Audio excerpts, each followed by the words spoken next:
মৰমৰ ছাত্ৰ ছাত্ৰীসকল তোমালোকে প্ৰত্যেক বছৰে এইটো নিশ্চয় এটা উৎসাহ থাকে যে কি মানিকান্ত কাকতি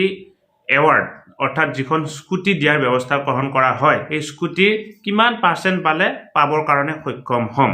আৰু প্ৰত্যেক বছৰে ইয়াৰ ক্ষেত্ৰত নতুনত্ব অনা হয় বা প্ৰত্যেক বছৰে ইয়াৰ ক্ষেত্ৰত কিছু সংশোধন ঘটোৱা হয় আৰু এইবাৰ কথা ওলাই আছিল যে কি এইবাৰ কিমান নম্বৰ পালে মানিকান্ত কাকতি এৱাৰ্ড বা স্কুটি পাবৰ কাৰণে সক্ষম হ'ব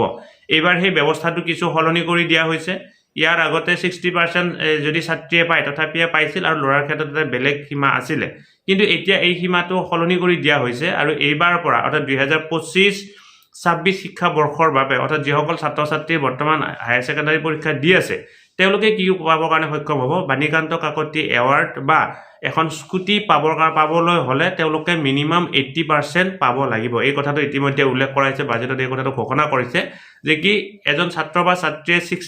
80% পালেহে তেওঁলোকে মানিকান্ত কাকতি এৱাৰ্ড বা স্কুটি পাবৰ কাৰণে সক্ষম হ'ব এইটো পৰিমাণটো পাৰ্চেণ্টটো ইয়াৰ আগতকৈ বঢ়াই দিয়া হ'ল গতিকে তোমালোকে যিসকলৰ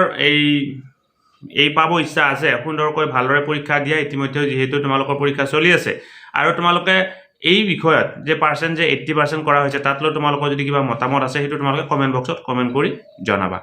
ষ্টুডেণ্টছ কুইন এছাম নামৰ ইউটিউব চেনেলটোৰ জৰিয়তে আমি ছাত্ৰ ছাত্ৰীৰ কাৰণে বিভিন্ন ধৰণৰ শিক্ষামূলক ভিডিঅ' লগতে পৰীক্ষা উপযোগী ভিডিঅ' প্ৰস্তুত কৰিবৰ কাৰণে চেষ্টা কৰোঁ তোমালোকে যদি আজি প্ৰথমবাৰৰ কাৰণে এই চেনেলটো চাইছা অনুগ্ৰহ কৰি চেনেলটো ছাবস্ক্ৰাইব কৰিবা আৰু ওচৰতে থকা বেল আইকনটো প্ৰেছ কৰি অল নটিফিকেশ্যন কৰি থৈ দিবা